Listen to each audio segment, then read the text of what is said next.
बचपन से बाजीराव को घुड़सवारी करना, तीरंदाजी, तलवार, भाला, बनेठी, लाठी आदि चलाने का बहुत शौक था। 13-14 वर्ष की खेलने की आयु में बाजीराव अपने पिताजी के साथ विभिन्न अभियानों पर घूमते थे। वह उनके साथ घूमते हुए राज दरबारी चालों, युद्ध नीति एवं रीति रिवाजों को आत्मसात करते रहते थे। यह क्रम 19 से 20 वर्ष की आयु तक चलता रहा। अचानक एक दिन बाजीराव के पिता का निधन हो गया तो मात्र 20 वर्ष की उम्र में मराठा शासक छत्रपति शाहूजी महाराज के पेशवा बने। इतिहास के अनुसार बाजीराव घुड़सवारी करते हुए लड़ने में सबसे माहिर थे और यह माना जाता है कि उनसे अच्छा घुड़सवार सैनिक भारत में आज तक कभी नहीं देखा। उनके पास 4 घोड़े थे जिनका नाम नील, गंगा, सारंग और औलख था।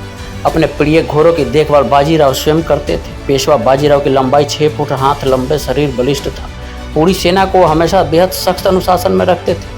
अपनी बेहतरीन भाषण शैली से वो सेना में एक नया जोश भर देते। अल्पवयस्क उम्र में होते हुए बाजीराव ने अपनी असाधारण योग्यता प्रदर्शित की। पेशवा बनने के बाद अगले 20 वर्षों तक बाजीराव मराठा साम्राज्य को लगातार बहुत तेजी से बढ़ाते रहे। उनका व्यक्तित्व अत्यंत प्रभावशाली था। वह जन्मजात नेतृत्व शक्ति, अद्भुत रण कौशल, अदम्य साहस की साक्षात प्रतिमूर्ति थी। उन्होंने अपने बेहद प्रतिभा संपन्न अनुज भाई चिमाजी अप्पा के सहयोग द्वारा शीघ्र ही मराठा साम्राज्य को भारत में सर्वशक्तिमान बना दिया था। अपनी वीरता, अपने नेतृत्व क्षमता, गुड़ला युद्ध तकनीकों, बेहतरीन युद्ध कौशल, रणनीति के द्वारा यह महान वीर योद्धा बाजीराव उस जंग के मैदान में 41 लड़ाई लड़ी और हर लड़ाई को जीतकर हमेशा अजय विजेता रहा।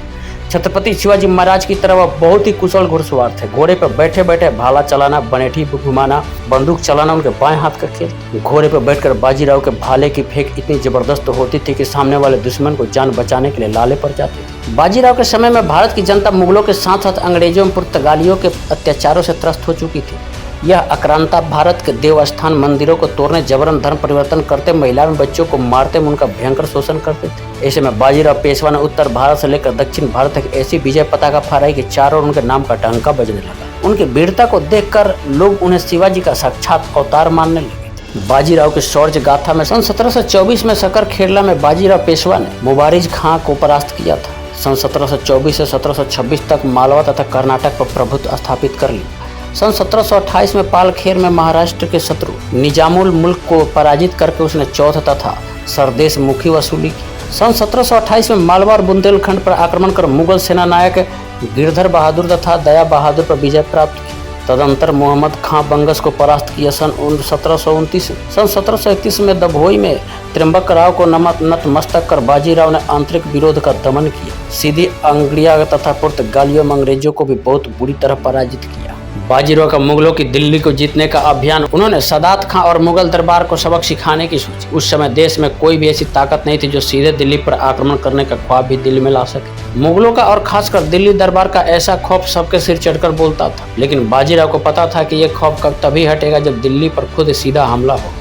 बाजीराव ने उसी उद्देश्य से दिल्ली पर चढ़ाई कर दी। 10 दिन की दूरी बाजीराव ने केवल 500 घोड़ों के साथ 48 घंटे में बिना रुके बिना थके पूरी कर। देश के इतिहास में अब तक 2 राजाओं के आक्रमण से सबसे तेज माने गए हैं। एक अकबर का फतेहपुर से गुजरात के विद्रोह को दबाने के लिए 9 दिन के अंदर वापस गुजरात जाकर हमला करना और दूसरा महान योद्धा बाजीराव का दिल्ली की मुगल सल्तनत पर हमला करना। बाजीराव ने आज यहाँ तालकटोरा स्टेडियम है, वहाँ पर अपनी सेना का कैंप डाल दिया था। उसके पास केवल 500 घुड़सवार सैनिक योद्धा थे। मुगल बादशाह मोहम्मद शाह रंगीला बाजीराव को लाल किले के इतना करीब देखकर घबरा गया। उसने खुद को लाल किले के अंदर सुरक्षित इलाके में कैद कर और मीर हसन कोका की अगुवाई में 10,000 सैनिकों की टोली को बाजीराव से निपटने के लिए भेजा। सन 1737 तक बाजीराव के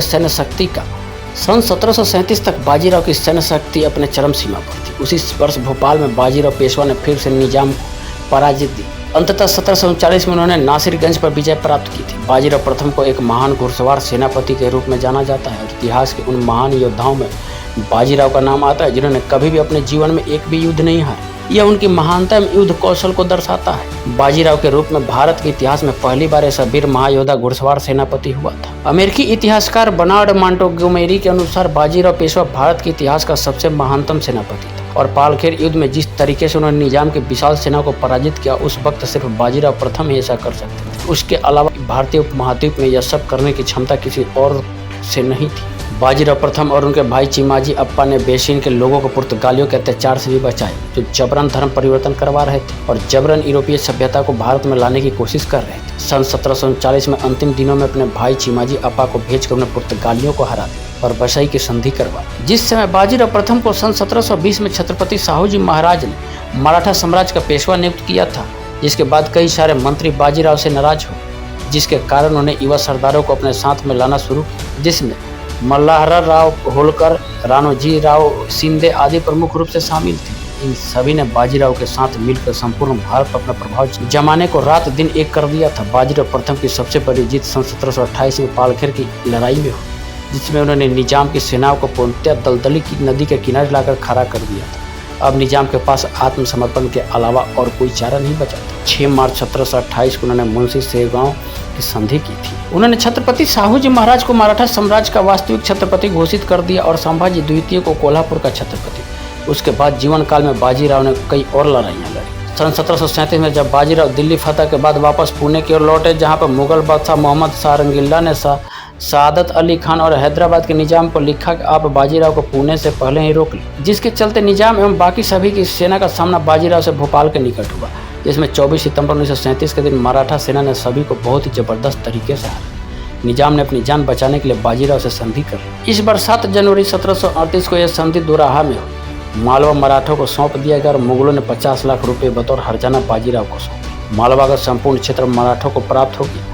इससे मराठों का प्रभाव संपूर्ण भारत में स्थापित हो गया। बाजीराव ने सन 1730 में शनिवार वारा का पुणे में निर्माण करवाया और पुणे को राजधानी बनाया। बाजीराव ने ही पहली बार देश में हिंदू पदशाही का सिद्धांत दिया और सभी हिंदुओं को एक कर विदेशी शक्तियों के खिलाफ लड़ने का बीड़ा उठाया। हालांकि उन्होंने कभी भी किसी अन्य धर्म के मानने वाले लोगों पर कोई अत्याचार नहीं किया। उन्होंने सन 1739 में अपने भाई की चिमाजी की सेनाओं के द्वारा पुर्तगालियों को बेसिन में पराजित करके बसई की संधि की, जिसके तहत पुर्तगालियों के अभद्रपूर्ण व्यवहार से भारतीय जनता को बाजीराव प्रथम ने बचाया।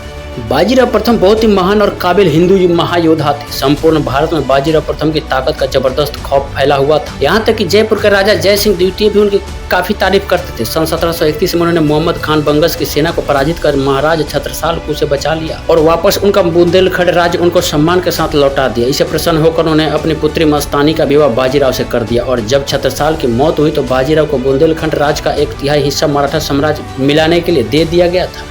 बाजीराव पेशवा की वीरता के बारे में इतिहास तथा राजनीति के एक विद्वान सर रिचर्ड टेम्पिल ने बाजीराव की महत्ता का यथार्थ अनुमान इस एक वाक्य समूह में किया है। वह लिखते हैं कि सवार के रूप में बाजीराव का कोई भी मत नहीं दे सकता था। युद्ध में वह सदैव अग्रगामी रहता था। यदि कार्य दुस्साध्य होता तो वह सदैव अग्रिम वर्षा का सामना करने को उत्सुक रहता। वह कभी थकता न था। उसे अपने सिपाहियों के साथ दुख सुख उठाने में बड़ा आनंद आता था। विरोधी मुसलमानों और राजनीतिक क्षितिज पर नवोदित यूरोपीय सत्ताओं के विरुद्ध राष्ट्रीय उद्योगों में सफलता प्राप्त करने की प्रेरणा उसे हिंदुओं के विश्वास और श्रद्धा में सदैव मिलती रही। उस समय तक जीवित रहा जब तक अरब सागर से बंगाल की खाड़ी तक संपूर्ण भारतीय महाद्वीप पर मराठों का भय व्याप्त न हो गया। उनकी मृत्यु डेरे में हुई, जिसमें वह अपने सिपाहियों के साथ आजीवन रहा। महान योद्धा, युद्धकर्ता, पेशवा के रूप में तथा हिंदू शक्ति के महान अवतार के रूप में मराठे उनका हमेशा स्मरण करते रहेंगे। बाजीराव का 28 अप्रैल 1740 में केवल 40 वर्ष की उम्र में इस दुनिया से चले जाना मराठा शासकों के लिए ही नहीं बल्कि देश के बाकी पीढ़ियों के लिए भी बहुत ही दर्दनाक भविष्य लेकर है। उनके मृत्यु के चलते ही अगले